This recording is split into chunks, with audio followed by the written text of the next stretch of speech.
All right, it's the Hockey Hub. Another day, another show. Kasey, we have 2 preseason games in the books for the Boston Bruins. I did not see that one coming. The comeback win, 5-4 in OT after being down 4-1. We're going to discuss that.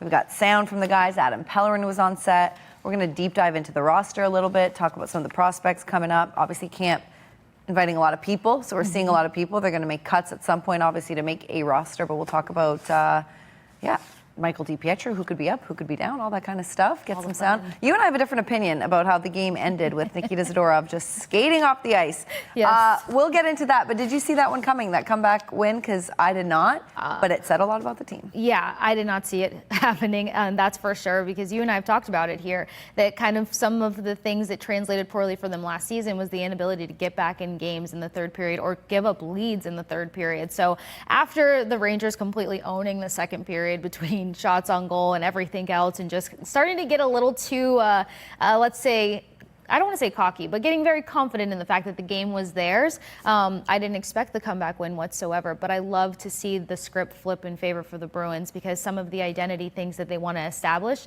I feel like we can kind of pull some of that from the third period and the overtime win for them. Yeah, and like last season, it was like the opposite. That's how things would go for them. And then what I want to focus on for sure, too, is they didn't really last season, they weren't able, like the man advantage was important, but they weren't able to, when they had the goalie pull, just like get anything done. And they did yesterday. And yes, it's not against a complete Rangers roster and vice versa, but that was good to see. I was like, I felt like just the way they were skating and structures and the way they were moving the puck, they had control, they had possession. I was like, okay, this is good. Even if they don't score it, this is what you want to see. Whereas like in last year, it was so sloppy all the time. And to your point, actually, because even though it's just preseason, you have a Rangers team that had their projected top pairing out there in Adam Fox and Garvioff. Sorry, I keep saying it right.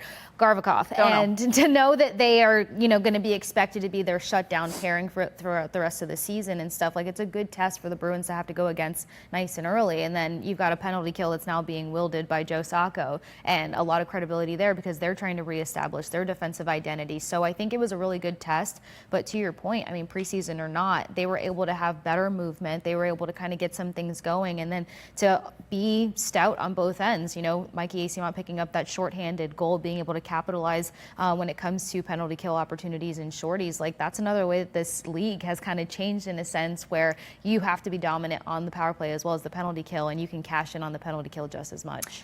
I want to pause for a second. So your mom's in town? Yes. Did you watch the game with her? What was she doing? Oh my gosh, she's a freak. So she stands, which I do too, so I guess I get it from her. But she's standing watching everything, and then she'll turn around and ask me questions. So like she'll turn around and be like, number 81, what's he supposed to be doing? And I'll sit there and like tell her what I'm seeing and thinking. But she was getting very excited and very, very hyped for everything that was going on. So what I love is that my mom is so committed to whatever it is that I'm doing, and like seeing the passion for hockey and how that's just kind of developed over the years. Like, she's all in. So she was just excited to like root on the Bruins last night. Very cute. We did a pregame, and then we did not have intermissions or postgame. So we did pregame here at Nesson, and then I went over to my friend's house who doesn't really watch hockey, and he made dinner and we were watching it, but like same thing. I had to like explain everything to him. Yeah, he was like, literally, he goes, they're doing really good in the third quarter. I was like, no, it's a period. It's not a quarter. You're so close, but he's like, this third quarter's been great. And I was like, no. Yeah. The favorite thing, cute, though. It is so cute. And it's funny too, because like, of course, like it takes extreme athleticism to play hockey. Yeah. So some of the times where things were happening, like Zadorov had a bad check, which ends up sending him to the penalty box. My mom's like, he didn't do anything. I was like, he did. Yeah. He did do something. Yeah, no. I appreciate your loyalty, Mom. But and same with Ryan. He was like, there's like so many scrums around the net. Like, it's normal, people get in each other's face. He's like, oh my God, they're pushing each other. And I was like, that's so normal. Happens all the time. It was so fun. That's why I wanted to ask you. I was like, was it fun to watch the game from a non-fan's perspective? Because he was just freaking out about everything. He was like, this is crazy. And I'm like, this is hockey. It brought extra excitement to preseason as well. Yeah. Because like I said, a bit of a deflating second period there. So like sometimes I'll start like doing other things at the same time, but I was still so invested because she was still so invested. So it was super fun. Yeah, we were eating dinner. We were eating bolognese while we were watching hockey, but it was great. It was great. It was great. We have so many places to take this. I'm just trying to see where I want to start. Maybe we'll start by hearing from Marco Sturm, the head coach, and then we can talk about that. tough second period for the group, but then showing the resiliency in the third period and then winning in overtime. What does it say about him? Yeah, no, absolutely. I mean, we addressed it after a second. That's not us, right? That's not the Boston Bruins. That's not how we want to play. That's how we not want to represent, our logo on that jersey. And but good for them by responding and end up winning the game too. First look at Michael Eyssimont in game action. Obviously, very productive offensively tonight. But what did you see from him overall? No, I mean, I had Mikey before, so no surprise for me. But it's nice to see him get rewarded. He works extremely hard. Took him a while. I think that was his first game too, and I thought probably the second half of the game he kind of got his legs under his belt, and he scored some very nice goals in the third period. Do you think his tool set has been used to his optimum throughout his career? Or is this his first best chance?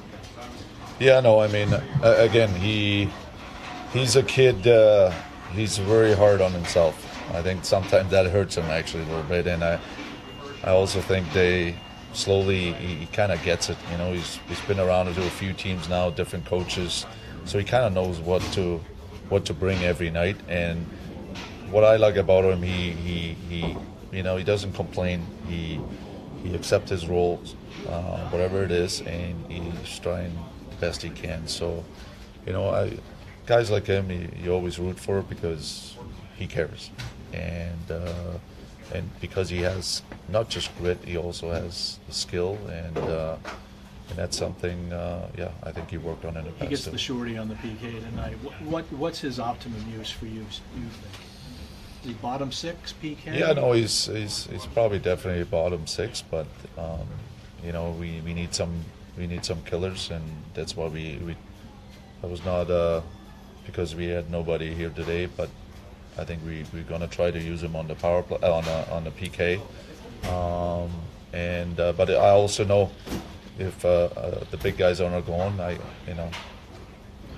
he's an easy guy to put up and get a little bit more energy out of a different line. What can you say about the simplicity and transition of Fraser Mitten's game, both sides of the ice, not trying to do too much, whereas a lot of young guys might try to do too much? Yeah, no, he was better today. I talked to him after or yesterday about his first game. And he said he was too excited probably too. He made some mistakes, and today he was very calm. He was just reliable. I think both, like you said, both sides of the puck, and I liked him. When anytime I'm looking for a player on the end, I think it's a good sign, and I think he was one of them. Similarly, did you get that feeling from most of the youngsters you had today, the ones who played both games, kind of calm their game down a little bit as it went on after a little bit of a run away in the second period? Yes and no. I mean, we came in here late, so I give them a lot of credit. It was a short turnover, and we played the first period actually okay. Second was not acceptable, and then in the third, it got better. So I don't know how to answer that question, but they definitely felt more comfortable. That's for sure. Okay, lots to take away here, but I'm going to kind of let you go because you want to talk about Mikey a little bit and how Coach talked about him for quite a bit. Hard worker, hard on himself. He's not used to him, but he's obviously has experience with him. So he wasn't surprised with his effort and his goals and all that. So you pop off on him. Yeah. Well, what we love the most is anything that we see in terms of analysis on a player, scouting reports on a player, and then it translates. And he mentioned it right there. He was kind of working on it all night, and that's why as soon as the goal happened, it was not a surprise. We're the effort has finally cashed in for Michael Eyssimont, and I feel like that's been his DNA across any team that he has played for. And as everyone has heard at nauseum, I had a chance to cover him in Tampa Bay, and having that kind of motor and having that kind of accountability, and a player knowing that no matter what the score is, no matter what period is, he's going to find a way to find the back of the net, or at least set up his teammate to do so.